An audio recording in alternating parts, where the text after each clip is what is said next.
မင်္ဂလာပါရှင်စပစ် channel လေးကနေပြန်လဲကြိုဆိုလိုက်ပါတယ်စပစ်ကဒီနေ့မှာစပြီးတော့မှဒီ zodiac sign တွေနဲ့ပတ်သက်ပြီးတော့မှဒီ fire sign air sign earth sign เนาะဒီ water sign ဆိုပြီးတော့မှတင်ပေးမလို့ပဲဒါပေမဲ့လုံမယ်ဆိုပြီးမှကြည့်လိုက်ပါလေအရင်နေ့ကဒီ72 hours ပေါ့နော်82နာရီအတွင်းမှာကိုဘာတွေကြုံရဖို့ရှိလဲပြီးတော့ universe ကဘာတွေကိုသတိပေးခြင်းနေလဲပေါ့နော်အဲ့ဒါလေးနဲ့ပတ်သက်ပြီးတော့မှ universe message ပေါ့နော်အဲ့ဒါလေးကိုအရင်လုပ်ပေးလိုက်မယ်နော်ဗာလဲ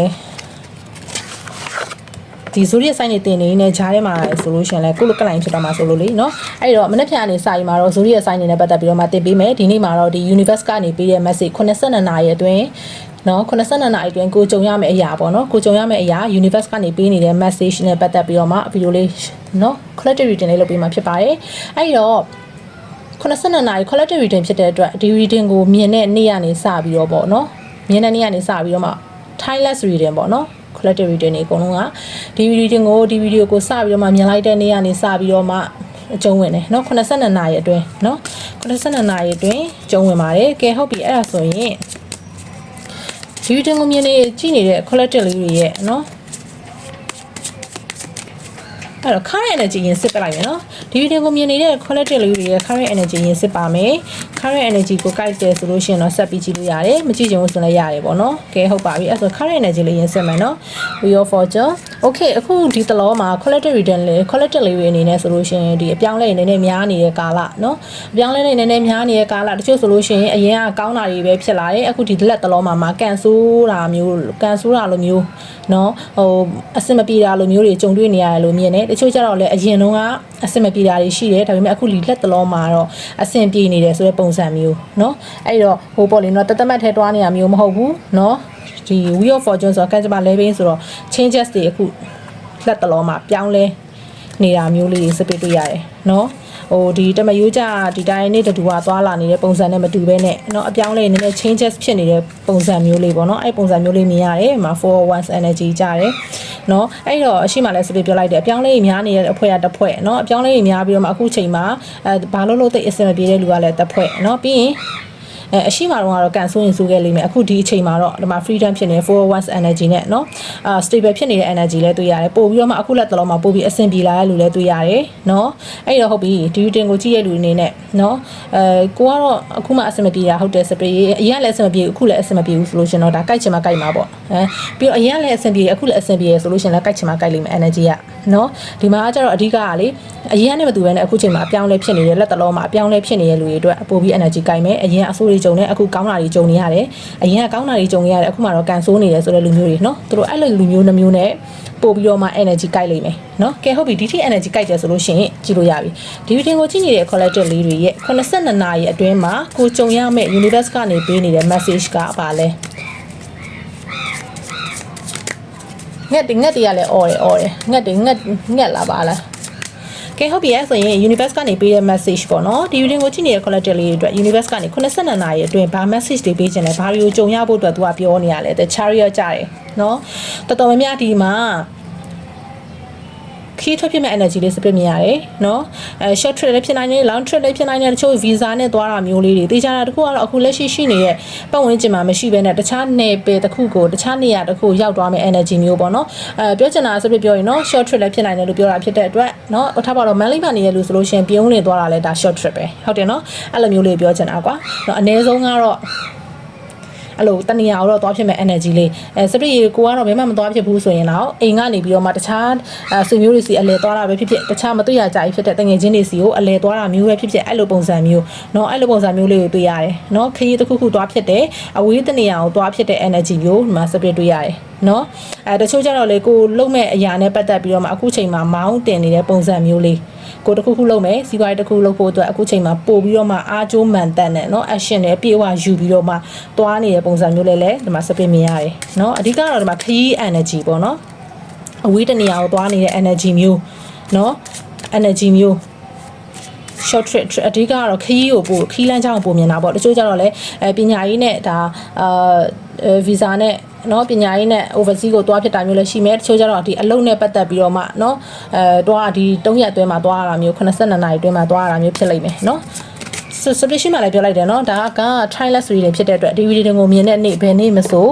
မြင်တဲ့နေ့ကနေစပြီး82နာရီအတွင်းအကျုံးဝင်တယ်เนาะ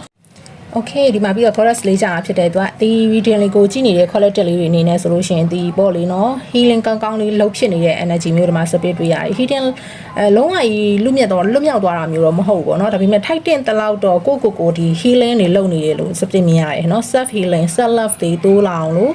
နော်ကိုစိတ်နဲ့ကိုဒါ healing လုပ်နေကုသနေရပေါ့နော်စိတ်ပိုင်းဆိုင်ရာအနေနဲ့ကောင်းကောင်းလေးကုသနေရကောင်းကောင်းလေးအနာယူနေရဆိုတဲ့ပုံစံမျိုးလေး split ဒီမှာမြင်ရတယ်နော်အခြေအကြောင်းမို့အဆင်မပြေတာဖြစ်ဘာပဲဖြစ်ပေါ့အဓိကကတော့ကွာဘလို့ပဲဖြစ်ခဲ့ဒီဖြစ်ပါစေအခုချိန်မှာเนาะအခုလက်ရှိမှာအာကျူမန်တက်တမှာအရှင်ဆိုတဲ့ဟာလေးလည်းပါတယ်အာကျူမန်တက်အလုပ်တွေမှာစူးစမ်းတယ်ပြီးရင်ဒီ universe ဒီပေါ့နော် overseas တွေเนาะကိစ္စတွေနဲ့ပတ်သက်ပြီးမှလည်းเนาะတက်ကြွရှိရယ်เนาะတက်ကြွရှိတာနဲ့အလျောက်ဘာဖြစ်လဲကိုယ့်ရဲ့စိတ်ကိုလည်းစိတ်ရောလူရောလည်းကိုကဒီမှာအနာပေးနေတယ် healing လုပ်နေတယ်ဆိုတဲ့ပုံစံမျိုးလေးကောင်းကောင်းလေး healing လုပ်ဖြစ်နေတဲ့ပုံစံမျိုးလေးဒီမှာတွေ့ရတယ်เนาะတချို့ကျတော့လည်းခဏပြောသလိုပေါ့เนาะဒီ meditation ထိုင်တာမျိုးလေးတွေเนาะအဲ့လိုပုံစံမျိုးလေးနဲ့ကိုယ်စိတ်နဲ့ကိုယ်တော့ဒါတော်တော်လေး healing ဖြစ်အောင်ထိန်းထားနိုင်တယ်လို့စပစ်မြင်ရတယ်เนาะ okay ထပ်ပြီးတော့ကြည့်အောင်မယ်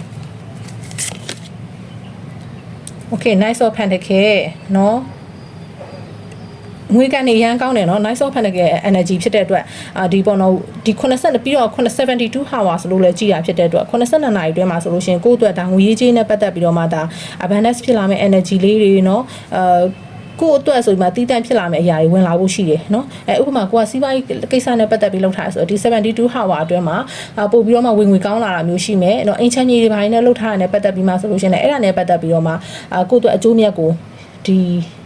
ီမြင့်ရတာမျိုးလေးပေါ့နော်အဲ့လိုပုံစံမျိုးလေးတွေ့ရတယ်တေချာတခုကတော့ဒီငွေကြီးကလေအခုကိုယ့်ထဲမှာဝင်လာပြီးလွယ်လင့်တကူထွက်သွားမယ်ငွေမျိုးတော့မဟုတ်ဘူးပန်နကယ်ဖြစ်တဲ့အတွက်နော် तू ကတည်မြဲခြင်းကိုပြတယ်ကိုယ့်လက်ထဲဝင်လာတဲ့အခါကျရင်လေ तू ကကိုယ့်ရှိမှာဒါရေရှည်တွားမဲ့လမ်းကြောင်းတစ်ခုအတွက်ပါ तू က foundation ဖြစ်ပြီးသွားမှာနော်ထားပါတော့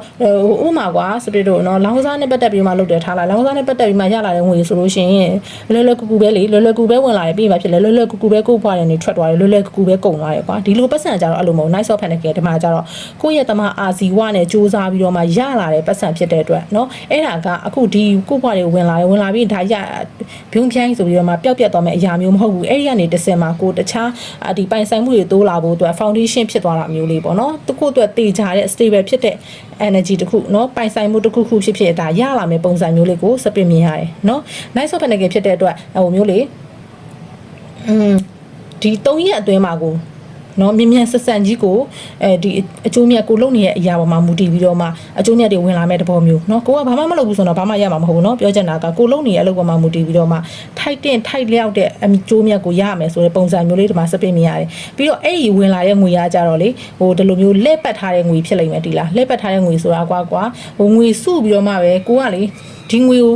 ဝင်လာပြီးရင်စုထားရဲဆိုတဲ့ပုံစံမျိုးမဟုတ်ဘူးเนาะဒီငွေကကြတော့ဘယ်လိုမျိုးလဲဆိုလို့ရှိရင်ဒီလိုရင်းနှီးမြှုပ်နှံမှုတွေကနေဝင်လာတဲ့ငွေဖြစ်လိမ့်မယ် investment လုပ်ထားရတဲ့ငွေเนาะအဲ့လိုငွေမျိုးကနေဝင်လာတဲ့ပုံစံမျိုးထားပါတော့ဥပမာပြောဆိုလို့ရှိရင်စပစ်တော့အိမ်ရောင်းလိုက်တယ်အိမ်ဝယ်ထားတယ်ဝယ်ပြီးအဲ့ငွေကိုရောင်းလိုက်တယ်မြတ်ရတယ်ရလာတဲ့ပတ်စံမှာအိမ်ထက်ဝယ်တယ်เนาะမြတ်ရရင်ရောင်းတယ်အဲ့လိုပုံစံမျိုးအဲ့လိုလဲ့နေတဲ့ငွေကနေပို့ပြီးတော့မှဝင်လာတာဖြစ်လိမ့်မယ်เนาะအဲ့လိုမဟုတ်ဘဲနဲ့ကိုကလ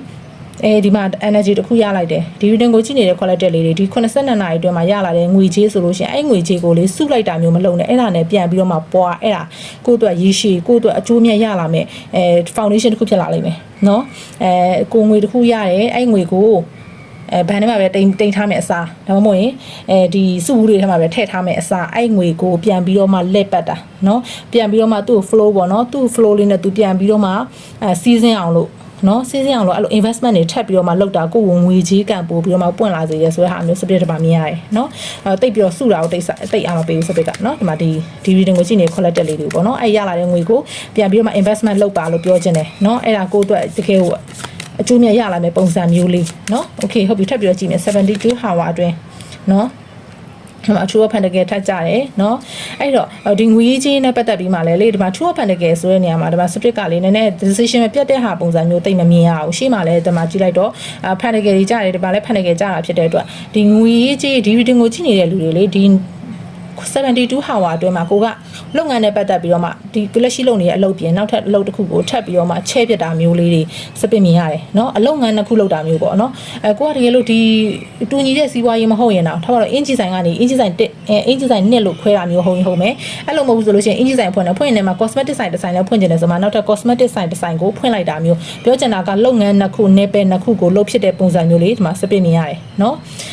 ဒီငွေရေးချင်းနဲ့ပတ်သက်ပြီးတော့ပေါ့နော်အဲ့လိုပုံစံမျိုးလေးလုပ်ငန်းနှစ်ခုနော်နှစ်ခုထက်လည်းပုံရင်ပုံမှာပေါ့ဒါကပြောချင်တာကတစ်ခုထက်ပိုတဲ့ energy ကိုပြောချင်တာဆိုတော့လေနော်နှစ်ခုလည်းဖြစ်နိုင်တယ်သုံးခုလည်းဖြစ်နိုင်တယ်အဲ့လိုစီးပွားရေးကိုပတ်သက်ပြီးတော့မှချဲ့တာမျိုးနှစ်ခုရှိနေတဲ့စီးပွားရေးကိုချဲ့တာမျိုးလည်းဖြစ်နိုင်တယ်နှစ်ခုရှိနေတဲ့စီးပွားရေးမဟုတ်ဘဲနဲ့တခြားစီးပွားရေးအတစ်တစ်ခုကိုကချဲ့တာမျိုးလည်းဒီမှာစပင်းမြင်ရတယ်တချို့ကြတော့လည်းပညာရေးနယ်ပယ်နော်ပညာရေးနယ်ပယ်မှာဆိုလို့ရှိရင်လည်းတင်တန်းကျောင်းတက်နေတန်းနဲ့တခြားတင်တန်းတစ်ခုတက်ဖြစ်တာမျိုးတွဲပူးတွဲပြီးတော့ဗောလေအဲ့လိုတက်တာမျိုးလေးလည်းမြင်ရတယ်စီးပွားရေးနဲ့ပတ်သက်ပြီးဆိုလို့ရှိရင်ဒီစီးပွားရေးနှစ်ခုလောက်ကိုပြိုင်လုံနေတာမျိုးလေးမြင်ရတယ်နော်အဲ့လိုပုံစံမျိုးလေးပြောချင်တာအဓိကကတော့နှစ်ခုထပ်ပိုတဲ့ energy မျိုးပေါ့နော်အဲ့လိုပုံစံမျိုးလေးကိုဒီမှာ split မြင်ရအဲ့တော့အရန်ကောင်းတာပေါ့နော်ကိုအတွက်အဲ့ဒါကြောင့်မို့လဲ तू ကဒီမှာ split nice of panic ကြတော့ split ပြောလိုက်တယ်နော်ရလာတဲ့ငွေကိုမစုပါနဲ့ပြန်ပြီးတော့မှအဲ့ဒါကို investment ပြန်လုပ်ပါလို့ပြောတာအလကားပြောတာမဟုတ်ဘူးဒီမှာငွေကန်ပွင့်ဖို့အတွက်နော်ဒီကိုယ့်ရဲ့ဘဝထဲမှာငွေတွေကိုပို့ပြီးတော့မှဆွဲဆောင်နိုင်ဖို့အတွက်ဆိုရင်ဒီငွေတွေကိုလက်ပတ်နေမှာဖြစ်မှာနော်လက်ပတ်ထားတဲ့အခါကျမှဒီငွေလေးတွေကတူပွားလာမှာကိုကစုလာတယ်ဆိုလို့ရှိရင်အဲ့ငွေကအသေးဖြစ်သွားတာလေငွေသေးဖြစ်ပြီးပြန်ပြီးပွားမလာတော့ဘူးနော်ဒီမှာလဲ nice of panic ကြတာဖြစ်တဲ့တော့မင်းရဲ့ငွေတွေကိုဒီတိုင်းပဲတိတ်မထားပါနဲ့အဲ့ဒါကိုပြန်ပြီးတော့မှနော်သူ့ကိုပြန်ပြီးလဲပတ်လို့ရအောင် investment လုပ်ပါအဲ့လို investment လုပ်ချင်အပြင်မင်းရဲ့ငွေကြေးလမ်းကြောင်းမှာဒီ block ဖြစ်နေတဲ့အရာတွေနော်မင်းရဲ့ငွေကြေးလက်သိမ့်နေတဲ့ပုံစံတွေအကုန်လုံးကလက်သိမ့်နေတဲ့ဟာတွေအကုန်လုံးကဒါပြေပြောက်သွားလိမ့်မယ်ဆိုတဲ့ပုံစံမျိုးရတရားလိုပုံစံမျိုးပေါ့နော်သူကအဲ့ဒါလေးကထည့်ပြီးတော့မှပေးထားတယ်နော် okay အဲ့တော့ပညာရေးနဲ့ပတ်သက်ပြီးမှလည်းနှစ်ခုသုံးခုတွေ့ရတချို့ကြတော့လည်းဒီပေါ့လေဝန်ထမ်းစပစ်ကိုကတော့ဒီအလုံးနဲ့ပတ်သက်ပြီးတော့မှကိုပိုင်လုပ်နေရမျိုးမဟုတ်ဘူးเนาะဝန်ထမ်းလုပ်နေရလို့ပြောရင်တော့မှဒီမှာကိုကဝန်ထမ်းအလုပ်နေနေမှာညနေကိုအားတဲ့အချိန်မှာ online shop လေးလုပ်ဖြစ်တာမျိုးလေးတွေစပစ်အဲ့လိုမျိုးမြင်ရတယ်เนาะဒီ82နာရီအတွင်းပေါ့เนาะအဲ့လိုလုပ်ဖြစ်မဲ့ energy တွေ့ရတယ်เนาะပြီးရင်ဒီမှာ empire ကကြတယ်တချို့လေးတွေကြတော့လေဒီကိုလုံနေတဲ့အလုံးမှာရာထူးတိုးလာစားတိုးလဲစပစ်မြင်ရတယ်နော်ရာထူးတိုးလာစားတိုးတာများလီဒါအနေနဲ့ရောက်သွားတာမျိုးပေါ့နော် level အဆင့်တစ်ခုမြင့်သွားတဲ့ပုံစံမျိုးလေးဒီမှာစပစ်မြင်ရတယ်ဒါတော့ဝန်ထမ်းအနေနဲ့ပိုကိုက်မှာပေါ့နော်ဝန်ထမ်းအနေနဲ့ဆိုလို့ရှိရင်တော့ကိုရောက်နေတဲ့နေရာရာထူးနဲ့ပတ်သက်ပြီးတော့မှအရှိဆက်ပို့ပြီးတော့မှအဆင့်တက်လာတာမျိုးတွေ့ရတယ်ကိုပိုင်လုပ်ငန်းလုပ်နေတဲ့လူတွေကတော့ငကိုရှိနေတဲ့နယ်ပယ်ကနေတဆင့်ဖြတ်ထက်မြင်သွားတာမျိုးပေါ့နော်ဥပမာအရင်ကကိုကသိန်း2000လောက်ချမ်းသာတယ်ဆိုလို့ရှိရင်အခုဒီတစ်ပတ်အတွင်းမှာကိုရတဲ့ပတ်စံနေပိုင်းနဲ့ဆိုကိုကသိန်း5000လောက်ချမ်းသာတော့တာမျိုးပြောချင်တာကငကိုရှိနေတဲ့အဆင့်တန်းထက်ကိုတဆင့်မြင့်သွားတဲ့ပုံစံမျိုးရိုးတိုးမြင့်သွားတဲ့ပုံစံမျိုးလေးပေါ့နော်စပစ်အဲ့လိုမျိုးပုံစံမျိုးလေးမြင်ရပါတယ်โอเคထပ်ပြီးတော့ကြည့်အောင်မယ်okay မှာ ace of wands ထက်ကြတယ်အရှိမလဲ chariot ကြတယ်ဒီမှာလဲ ace of wands ကြတယ်ဒါ travel confirm ပေါ့နော်ခရီးကဒီ82နာရီအတွင်းကိုတွားဖြစ်လိမ့်မယ် track ကို track ဖြစ်လိမ့်မယ်တချို့ပြည်ပခရီးအလဲပတ်တွားတာမျိုးတွေ့ရတယ်တချို့ကြတော့ပြည်တွင်းမှာပဲခရီးသွားတဲ့ပုံစံမျိုးလေးတွေ short trip တွားတဲ့ပုံစံမျိုးလေးတွေစပစ်မြင်ရတယ်တချို့ကြတော့လည်းအဲ့လိုမဟုတ်ဘူးဆိုတော့နော်ပေါ့လေဒီတလောအတွင်းမှာဒီ82နာရီအတွင်းမှာတငယ်ချင်းမတွေ့ရကြဖြစ်တဲ့တငယ်ချင်းဆွေမျိုးတွေအိမ်ပတ်လဲတာမျိုးလေးတွေပေါ့နော်အနည်းဆုံးပြပြတာနော်တေးချတာတခုကတော့ဒီမှာခရီးသွားတဲ့ energy မြင်ရတယ်ပြည်ပခရီးထွက်တာနော်တချို့ကြတော့လည်းလုံနေသွားတာเนาะတချို့ကြတော့လည်းအပျော်ခီးတချို့ကြတော့လည်းကြောင်းတက်ပေါ့အမျိုးမျိုးဖြစ်နိုင်တာပေါ့เนาะဒီမှာဒါပေမဲ့ဒီမှာတော့တေချာတစ်ခုကတော့ခရီးတစ်ခုကိုတွားဖြစ်မဲ့ပုံစံမျိုးလေးเนาะပြီးရင်ကိုဒီမှာလေးကိုဘာပဲလှုပ်ထားเนาะ ASOS energy နဲ့အဲ့ဒါတော်တော်လေးကိုလေမြန်ဆက်ဆန်နဲ့ကိုနော်အကျိုးမြတ်ရလာမယ့် energy မျိုးတွေ့ရတယ်ထားပါတော့ဥပမာပြောချင်တာကဒီကိုမြင်တဲ့နေ့ကနေစရင်မှာ72 hour အတွင်းနော်ကိုကထားပါတော့အိမ်ချမ်းမြင်နဲ့ပတ်သက်ပြီးလှုပ်တဲ့လူဆိုလို့ရှိရင်အရင်ကအိမ်ဒီမြေခွက်တွေကနဲ့ပတ်သက်ပြီးနည်းနည်းအေးနေတယ်ဒါပေမဲ့ဒီ82နာရီဒီတင်ကိုမြင်တဲ့နေ့ကနေစရင်82နာရီအတွင်းကိုယ့်ရဲ့အိမ်နော်ကိုအရင်ကရောင်းထွက်ဖို့ခက်ခဲနေတဲ့အကြာနေတဲ့နော်ဒီအင်ချမ်းမြေတွေက82နာရီအတွင်းမှာရုပ်ချီနော်ရုပ်တရက်ဝဲလက်တွေ့လို့ရောင်းဝယ်ဖြစ်သွားတဲ့ပုံစံမျိုးနော်ရုပ်တရက်ဆိုတဲ့ energy မျိုးကိုတွေ့ရတယ်ရုပ်တရက်ပတ်စံနေအကျိုးမြတ်တွေပြရတယ်ရုပ်တရက်ကိုလုံနေတဲ့စီးပွားရေးကနေပြီးတော့မှအကျိုးမြတ်ထထိုက်တန်ရလိုက်တယ်နော်ရုပ်တရက်ကိုကလည်းဒီအကျိုးမြတ်ထထိုက်တန်ရလိုက်လို့ကိုကလည်းနောက်အလုပ်တစ်ခုကိုထပ်ပြီးချက်ဖြစ်တယ်ရုပ်တရက်ကြီးပတ်စံတွေကနော်ဒီမှာထီပေါက်တာလို့ဘာလို့ညာလို့နဲ့ဝင်လာတဲ့ဟာတွေကလည်းဒီမှာစပစ်နေရတယ်နော်အဓိကတော့ငွေကန်နဲ့ခရီးကန်အရန်ကောင်းနေတဲ့ပုံစံမျိုးလေးတွေ့ရတယ်နော်โอเคထပ်ပြီးကြည့်အောင်မယ်82နာရီအတွင်းပေါ့နော်ဒီမှာလဲ goddess လေးကြာလာတယ်ပြီးရင်82နာရီအတွင်းမှာဘာလို့လုပ်ဖြစ်မလဲလို့ပြောရင်အလားပါနဲ့ပတ်သက်ပြီးတော့မှာပဲဖြစ်ဖြစ်ကိုနော်ဒီ self love ကိုတော်တော်လေးကိုဒါအားစိုက်လာမဲ့သဘောလေးမြင်ရတယ်နော်အရန်နဲ့မတူဘူးပေါ့နော်အရန်နဲ့မတူအော်ငါဒီနေ့ဒီပို့ပြီးတော့မှစမတ်ကြနေမှဖြစ်မယ်ငါစမတ် ပြောချင်တာကွာပို့ပြီးတော့မှလာလာတယ်ပို့ပြီးတော့မှစမတ်ကြလာတယ်ဆိုရင် energy ရတယ်ပို့ပြီးတော့အကြည်တက်လေးဖြစ်လာတာပေါ့နော်သူများတွေတော့မဘေးရလူတွေတော့မှတတိထားမိလာလိမ့်မယ်ဥပမာဆိုလို့ရှင်ဟဲမင်းသားကြီးလေးကကြည်လာလိုက်တာနော်ဟဲမင်းအခုတလောမင်းစပင်လေးကကောင်းလိုက်တာနော်မင်းအသားကြီးလေးကကောင်းလိုက်တာအဲ့လိုမျိုးလေးပေါ့နော်မင်းအခုတလောပို့ပြီးတော့မှလာလာတယ်လို့ပဲဆိုတာမျိုးလေးလေနော်ဒီ82နာရီအတွင်းမှာကိုကြားဖို့ရှိရပြီးတော့ကိုတိုင်းကလည်းဒီလိုပစ္စလက်ခတ်မနေဘူးနော်မနေဘူးအရင်ကနေခဲ့မှာပေါ့လေနော်ကိုကစိတ်ထဲမှာလေကိုကအနေထားတစ်ခုလည်းရောက်လာတယ်ဆိုတော့ငါမဖြစ်ဘူးငါဒီလိုအရင်လိုပစ္စလက်ခတ်နေလို့တော့မဖြစ်ဘူးငါသွားမယ်နေရာနဲ့ငါသွားမယ်လုပ်ရမယ်အရာနဲ့ပတ်သက်ပြီးတော့မှအကိုက်ညီတဲ့ဝက်စာတွေတော့ဝတ်ဖို့လိုအပ်တယ်နော်တောင်းမှအကောလူမှဝတ်ပဲဆိုတဲ့ပုံစံမျိုးလေးနဲ့ကိုကပို့ပြီးတော့မှအလားပါဘက်ကိုဦးစားပေးလာတဲ့ပုံစံမျိုးလေးစပစ်တမမြင်ရတယ်နော်တချို့ဆိုလို့ရှိရင်စပင်နဲ့ပတ်သက်ပြီးတော့မှလှုပ်ဖြစ်လိမ့်မယ်နော်စပင်ကောက်တာစပင်ဖြောင်းတာဆေးဆိုးတာအဲ့လိုမျိုးလေးပေါ့တချို့ကြတော့လေဒီအသားရည်နဲ့ပတ်သက်ပြီးတော့မှပို့ပြီးတော့မှခဲလုပ်လာမယ့်ပုံစံမျိုးလေးတွေနော်တချို့ကြတော့လေမျက်နှာနဲ့ပတ်သက်ပြီးတော့မှနော်skin နဲ့ပတ်သက်ပြီးတော့မှ treatment တွေယူဖြစ်တာမျိုးလေးတွေစပစ်အဲ့လိုမျိုးကြီးတွေ့ရတယ်နော်ပြီးတော့ပို့ပြီးတော့မှလည်းလေဒီ feminine ဆန်လာတဲ့ energy မျိုးကိုစပစ်မြင်ရတယ်သီလားဥပမာပေါ့နော်ဒီ reading ကိုကြည့်နေတဲ့ quality လေးတွေအရင်က down ထိမောင်းထိနဲ့အဲ့လိုမျိုးနည်းနည်းယောက်ျားလေးဆန်ဆန်မျိုးလေးချက်တက်လေးဖြစ်တယ်ဆိုတော့လေကိုကလေဒီ82နာရီအတွင်းမှာစပစ်ကဘလို့ energy ရလဲလို့ပြောရင်လေကိုတိုင်းကမိန်းမသားဆန်ကျင်လာတဲ့ energy မျိုးကိုတွေ့ရသီလားမိန်းကလေးလိုမျိုးနုနုညံ့ညံ့လေးဖြစ်ချင်လာတာပေါ့နော်ဥပမာကိုတိုင်းကလည်းအင်ဂျီလေးဆိုအရင်ကနော်ဂျမောင်းမီတွေဘာတွေအဲ့လိုဝေးရတာကြိုက်တယ်ဆိုတော့အခုအဲ့လိုပုံစံမျိုးပုံမှန်နဲ့ soft girl ဘက်ကိုသွားတဲ့ပုံစံမျိုးလေးတွေပေါ့နော်ထားပါတော့ skirt လေးတွေနဲ့နော်အဲ့လိုပုံစံမျိုးလေးတွေနော်soft ဖြစ်တဲ့ဘက်ကို feminine ဘက်soft feminine ဘက်ကိုသွားတဲ့ပုံစံမျိုးလေးပေါ့နော် main ကလေးနုနုညံ့ညံ့ main ကလေးလိုပုံစံမျိုးလေးတွေပို့ပြီးတော့မှလေတဘောကြလာတယ်ပို့ပြီးတော့ဝိဖြစ်လာမယ့် energy မျိုးကိုစပစ်ကမြင်ရတယ်အဓိကတော့ main ကလေးပို့ပြီးတော့မှဆန်လာတာမျိုးပေါ့နော်နုနုညံ့ညံ့လေးပို့ပြီးဖြစ်လာတယ်နော်အဲ့လိုပုံစံမျိုးလေးတချို့ဆိုလို့ရှိရင်အပန်းရောင်နဲ့ပတ်သက်ပြီးတော့မှဓာတ်ကျလာတဲ့ပုံစံမျိုးလေးတွေပေါ့နော်အယောင်နှုလေးနဲ့ပတ်သက်ပြီးတော့လေပန်းရောင်နှုလေးတွေပန်းနှုလေးတွေအဲ့လိုမျိုးအယောင်နှုလေးနဲ့ပတ်သက်ပြီးတော့မှလေပို့ပြီးတော့မှဝိဖြစ်လာတာပို့ပြီးတော့မှဝယ်ဖြစ်လာတာအသုံးဆောင်ပစ္စည်းလေးတွေကစအဲ့လိုပုံစံမျိုးမြင်ရတယ်ဘာလို့လဲဆိုတော့ဒီလူတွေက healing လုပ်နေတဲ့ပုံစံမျိုး healing ကိုလည်းကောင်းကောင်းလုပ်ထားတယ်ဆိုတော့လုပ်နေတယ်ဆိုတော့နော်သူ့ရဲ့စိတ်လေးကလည်းနှုတ်လာတော့ဒီအပေါ်ကမြင်ရတဲ့အမြင်ရပါနော်အဲ့လိုအနုရတဲ့ဟာလေးတို့သဘောကျလာတယ်နုနုညံ့ညံ့လေးသဘောကျလာပန်းလေးတွေသဘောကျလာတယ်အင်ဂျီလေးဆိုချစ်စရာပုံစံလေးဆိုသဘောကျလာတယ်အဲ့လိုပုံစံမျိုးလေးဖြစ်လာတာနော်လုံးဝကွာသီလားမိန်းကလေးအရန်ဆန့်လာမဲ့ပုံစံမျိုးလေးစပစ်တွေ့ရတယ်နော်โอเคထပ်ပြီးတော့ကြည့်အောင်မယ်အဓိကတော့လာတယ်လို့ပြောချင်တာကွယ်ဒီ82နာရီတော့မှပို့ပြီးတော့မှနော်ပြီးတော့ဒီမှာ 301 energy ကြတယ်နော်အဲ့ကြောင့်ပြောရလေဒီမှာ 301 energy လဲကြာလာတယ်တေးကြတာတခုကတော့ခရီးကတော့ထွက်ကိုထွက်ပြစ်လိုက်မယ်နော်ဒီမှာလဲ301ကြာလာတာဖြစ်တဲ့အတွက်ဒီလိုဟိုနာဒီနာလဲတဲ့အဆင့်တော့မဟုတ်တော့ဘူးအနည်းဆုံးတော့ဒါ short trip လေးတော့တွားပြစ်မဲ့ပုံစံမျိုးလေးနော်မန်လေးမှနေရလူဆိုရင်ထားပါတော့ခဏပြောသလိုပြုံးနေလို့တွားပြစ်တာမျိုးရန်ကုန်ဆိုလို့ရှိရင်လဲရန်ကုန်နားလဲစရာပတ်စရာတွေရှိရလေနော်အများကြီးပဲအဲ့လိုမျိုးတွေမှာတွားပြစ်တဲ့ပုံစံမျိုးလေးတွေနော်အနည်းဆုံးတော့မှပြပြတာနော်တချို့ကြကန်းချေသွားတာမျိုးလို့ဘာလို့ပေါ့လေတချို့ကြတော့ပြပထွက်တယ်ကြောင်းနဲ့သွားတယ်အလုံးနဲ့သွားတယ်ဆိုတဲ့ပုံစံမျိုးနော်ပြီးတော့ဒီ82နာရီအတွင်းမှာဆိုလို့ရှိရင်လေအခုဒီလက်ရှိမှာပြစ္ဆုတ်ပံမှာပဲမတွေးမနေပဲနဲ့လေဒီအနာဂတ်ကိုတွေးပြီးတော့မှလေအနာဂတ်အထိကိုအနာဂတ်အဝေးအထိကိုသွားပြီးတော့မှကိုကလေပို့ပြီးတော့မှကွာဒီ plan တွေချနေတာမျိုးစပစ်မြင်ရတယ်သိလားဟိုဒီနေ့နာကိုတိတ်ပြီးတော့တွေးမနေတော့အတိတ်ကိုလည်းအဲ့လောက်ထိမတွေးတော့ဘူးเนาะအနာဂတ်နဲ့ပတ်သက်ပြီးတော့မှငါဘလို့ဖြစ်ချင်တာလဲထားပါတော့အခုဒီနေ့ငါနဲ့နောက်10နှစ်အကြာငါနောက်ထပ်9နှစ်အကြာငါဘလို့လူမျိုးဖြစ်ချင်တာလဲအဲ့အတွက်ကိုကြိုပြီး plan တွေချနေတယ်ပို့ပြီးတော့action တွေယူနေလို့မြင်တယ်เนาะငါအဲ့လိုနောက်9နှစ်ရောက်ရင်တော့ငါဘယ်လိုအိမ်မျိုးတော့ပိုင်ရမယ်ဘယ်လိုကားမျိုးတော့ပိုင်ရမယ်ဆိုပြီးတော့မှအခုချိန်ကြီးကနေပို့ပြီးတော့မှ investment တွေလုပ်နေတာမျိုးပို့ပြီးတော့စူးစမ်းနေတာမျိုးเนาะပို့ပြီးတော့မှဒီလုပ်ငန်းတွေချဲ့နေတာမျိုးလုပ်ငန်းလုပ်စဖို့အတွက်စဉ်းစားနေတာမျိုးတွေလုပ်နေတာမျိုးတွေစဉ်းစားနေရတော့တိတ်မတွေ့ဘူးလှုပ်တောင်လှုပ်နေပြီလို့စပစ်မြင်ရတယ်เนาะလှုပ်နေတယ်ဆိုတဲ့ energy မျိုးကိုစပစ်ကပို့ပြီးတော့မှမြင်ရတယ်เนาะအရန်ကောင်းတယ်เนาะ82နာရီအတွင်းမှာလေ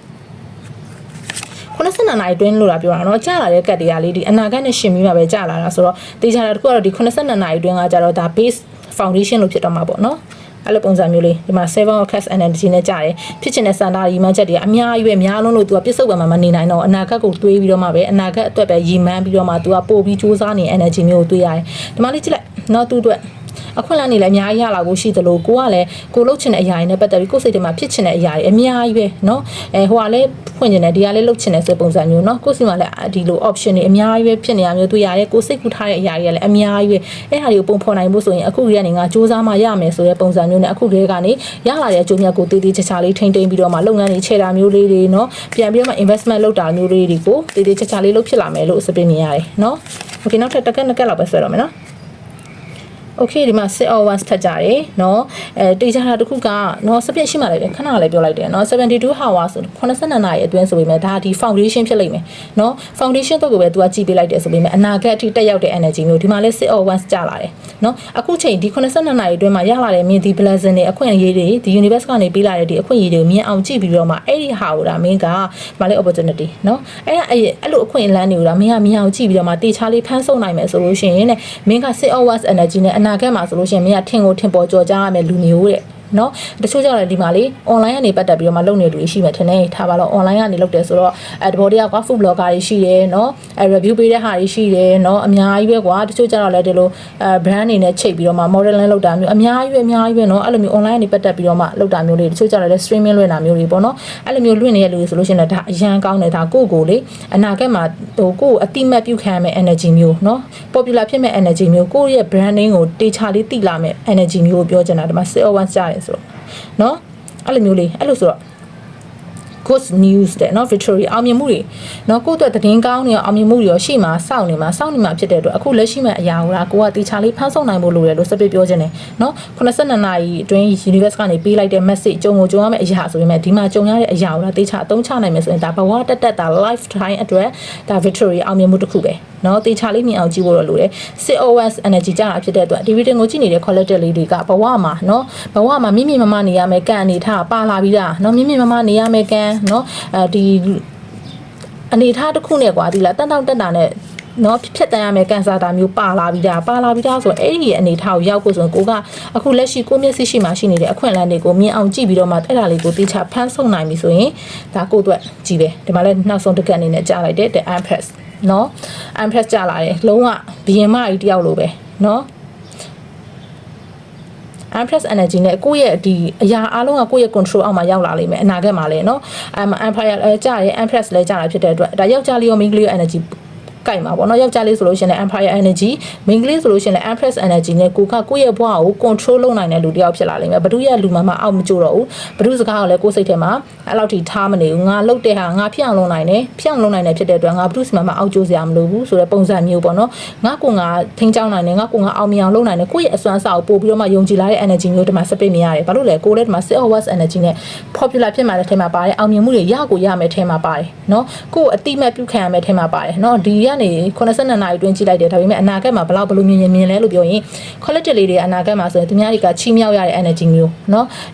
ထားပါတော့ကိုယ့်နာမည်ပြောလိုက်တာနဲ့အော်သူလားသူဆိုရင်သိတာပေါ့သူဆိုဘယ်လိုတော်တာဆိုတာမျိုးလေးပေါ့เนาะအဲ့လိုပုံစံမျိုးကိုယ့်ရဲ့နာမည်က brand name လို့တစ်ခုလို့ဖြစ်လာလိမ့်မယ်เนาะအဲ့လို energy မျိုးမြင်ရတယ် Empress ကကြားတယ်အရန်ကောင်းတယ်เนาะဒီမှာပေါ့လေเนาะဒါကတော့စာကြည့်ထဲမှာတော့မဆိုင်ဘူးဒါပေမဲ့ energy ရလိုက်လို့ပြောလိုက်တာเนาะတော်တော်များဒီမှာလေအလားကုန်တို့ဘာလို့လှုပ်ချင်တဲ့လူတွေဆိုလို့ရှင်ပို့ပြီးအဆင်ပြေလိမ့်မယ်เนาะအလားကုန်နဲ့ပတ်သက်ပြီးတော့မှပြီးရင်ကုတန်းရောင်းဝယ်ရင်းနဲ့ပတ်သက်ပြီးတော့မှရွေ့လျားနေတဲ့အရာတွေနဲ့ပတ်သက်ပြီးတော့မှเนาะရွေ့လျားနေရဆိုတော့ကိုကဒီပေါ့လေရင်နဲ့လည်းပတ်သက်မှာပေါ့နော်ရင်ကားเนาะအဲ့လိုပုံစံမျိုးနဲ့လည်းတက်ရောက်တယ်เนาะအဲ့ဒါလေးလည်းကောင်းတယ်ပြီးရင်ဒီအလားကုန်ပစ္စည်းနဲ့ပတ်သက်ပြီးမိမအသုံးဆောင်ပစ္စည်းနဲ့ပတ်သက်ပြီးတော့မှအဲ့ဒါလေးအယောင်းဝယ်လို့ရှင်လည်းအရန်ကောင်းတယ်လို့ပြောချင်တယ်เนาะဒါကတော့ဒါ